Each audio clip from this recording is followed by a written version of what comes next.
Hello दोस्तों, राधे राधे, जय श्री राम। आज हम लोग रायबली में आए हैं और रायबली में चल रहा है श्री राम कथा का एक भव्य प्रवचन जिसे हम लोग सुनने के लिए आए हैं।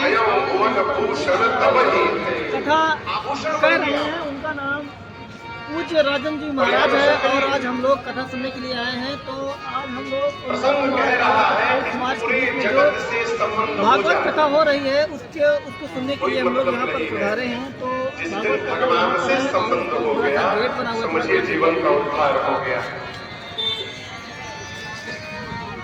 यहाँ पर एक भव्य गेट लगा हुआ है और गुरु जी का बोर्ड लगा हुआ है जहाँ पर सभी भक्त लोग श्री राम कथा सुनने के लिए आ रहे हैं। आपको बता दें कि इधर सारे भक्त लोग अभी इनकी जस्ट हुई है, इसलिए वो लोग आ रहे हैं। तो हम लोग भी चलेंगे और गुरु जी से मुलाकात करेंगे कि कथा कितनी जगह समय शुरू होती है और कितने समय तक चलती है। तो आइए चलते हैं।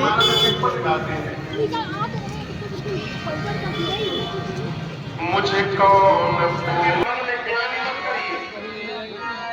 मैं कह रहा हूँ, आप कई दोष नहीं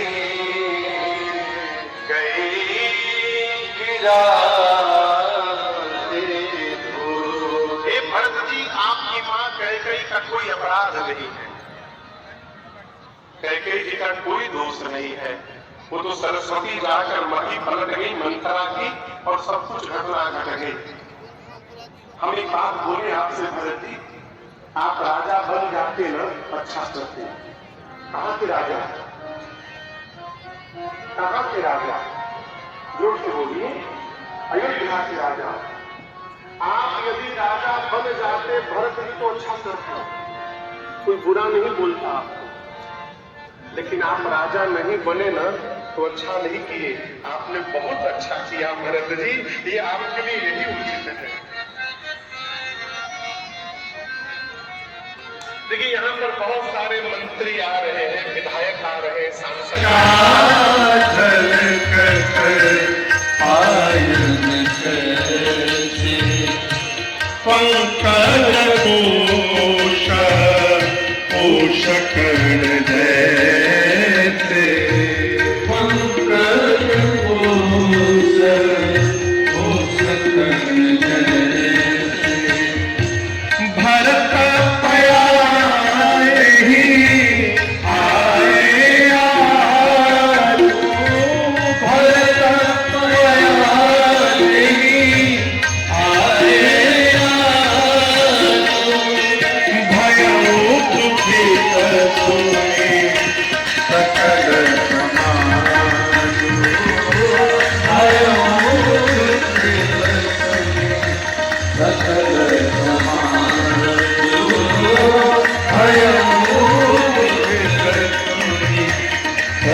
भरत जी पहली बार जीवन में नंगे पांव चले हैं। आए तीर्थराज प्रयाग पहुंचते पहुंचे झलका समझते हैं आप लोग,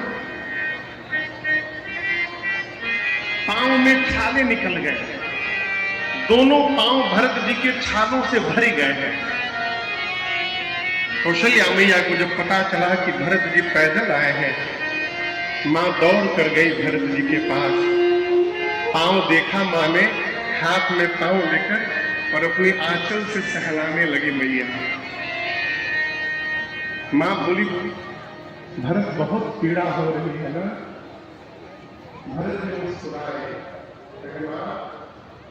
पांव पर जो छाले निकले हैं वो तो आप देख रही हैं, लेकिन जो छाले मेरे हृदय पर निकले हैं वो मेरे अपराध की मुझको पर किसी को दिखाई नहीं देने वाला है।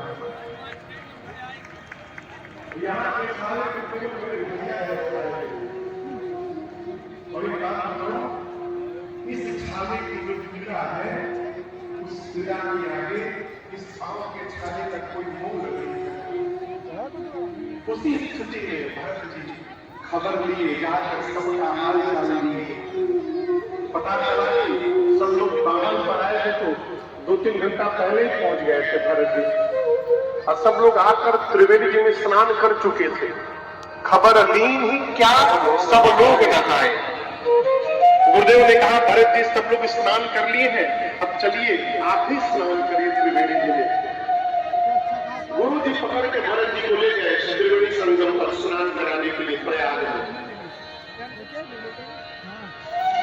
अच्छा आप बताइए, अयोध्या में मंथरा की मति किसने पलटा था?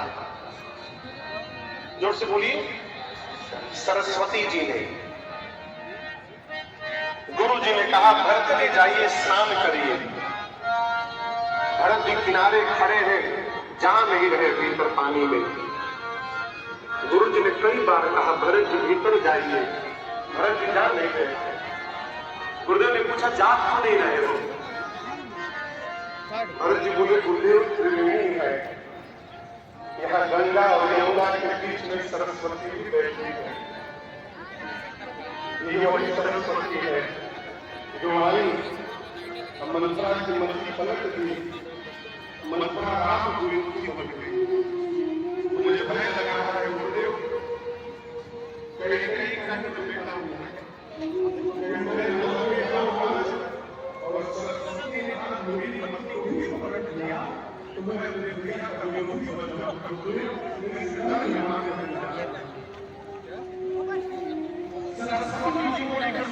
सब्सक्राइब करो, लाइक करो। लाइक सब्सक्राइब हमारे रायबरेली जिले में ग्राउंड में।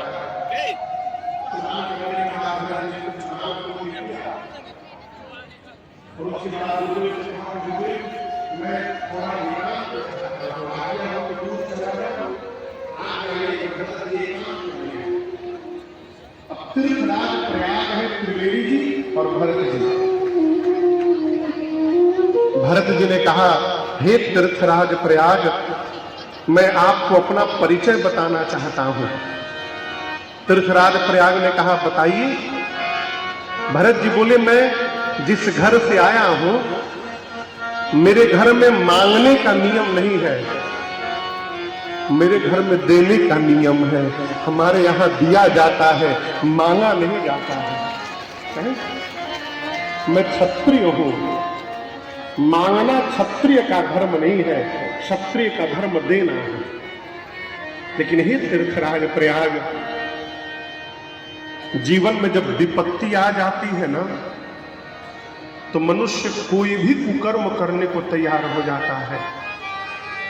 इसलिए आज मैं अपने धर्म का त्याग करके आपसे भीख मांगने के लिए यहाँ पर खड़ा हुआ हूँ। मैं जो मांगूंगा आप मुझे देंगे? प्रयाग ने कहा भरत जी शायद आपको पता नहीं है, मेरे भंडार में 4 पदार्थ भरे हुए हैं। मेरे कोष में धर्म भी है, अर्थ भी है, काम भी और मोक्ष भी है। आप जो भी मांगिएगा इन्हीं चारों में से मांगिएगा। मांगिए, जो मांगिएगा दूंगा आपको। मांगिए क्या चाहिए, संकोच त्याग करके मांगिए। भरत जी बोले क्या बोले? धर्म अर्थ काम मोक्ष है आपके पास, तो पहले आप ही सुनिए मुझे क्या नहीं चाहिए। मैं अर्थ मांगने के लिए नहीं आया, मेरे अर्थ मांगा और मेरे घर में अनर्थ हो गया। इसी अर्थ में मेरे घर में अनर्थ किया, अर्थ मेरे नहीं आया। और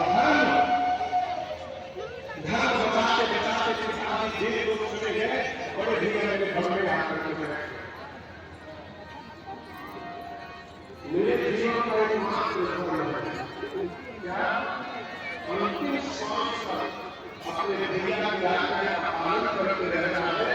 इसके अलावा दूसरा कोई धर्म नहीं है। मुझे धर्म नहीं चाहिए। काम राम जिसको अपना बनावे, इसकी कोई कामना बची रहेगी? कामना भी कोई नहीं है मेरे पास। और रही बात मोक्ष की, तो हे तीर्थराज प्रयाग, सगुण भगवान की उपासना करने वाला कभी मोक्ष की कल्पना भी नहीं करता है। इसलिए मुझे न अर्थ चाहिए, न धर्म चाहिए, न कोई कामना है, न मोक्ष लेने आया है।